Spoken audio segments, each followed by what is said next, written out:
আপনি এখান থেকে একটু করে মাংস নেন, কলিজা বাই দিব। ভাইয়া না হো পায়, ইফ ইউ ডোন্ট মাইন্ড ভাইয়া একটা কোয়েকশন করতে পারি? যদি কিছু না মনে করো, আমি কি হুন্ডার হাত দিতে পারি? না না, কি সমস্যা হয়েছে এই জায়গায়? Engine down. Engine down. Engine আসলে এই যে ইঞ্জিনিয়ার যে ব্যাপারটা না, 37 বছর এই লাইনে ছিলাম আমি। আপনার বয়সই তো মনে 20 না। না না, আপনি ভুল ভাবতেছেন, ঠিক আছে? বাত্তি মরছে জাল বেশি একটা কথা শুনছিলেন, ওইটা আমার দিকেই বানাইছে আর কি। আপনারা হয়তো ভাবতে পারেন আমি এই এলাকায় নতুন আসছি, না আমি 3 দিন এসে আজকে আসছি আর কি। আপনারা কি নতুন এই জায়গায়? না, আমরা পুরান।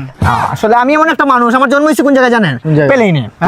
নিউজিল্যান্ড আর সুইজারল্যান্ড, এই দুটার মাঝখানে আর কি। দেহটা পাইছি নিউজিল্যান্ডের, আর তোমার ব্রেইনটা পাইছি হচ্ছে তোমার সুইজারল্যান্ডের, ঠিক আছে? মানুষের, স্বাভাবিক মানুষের, সাধারণ মানুষের ব্রেইন থাকে 80 গ্রাম, আমার আলহামদুলিল্লাহ 2.5 কেজি আর কি। 2.5 কেজি ব্রেইন আর কি আমার। 2.5 কেজির ভিতরে তোমার 3 কেজি হচ্ছে কলিজা।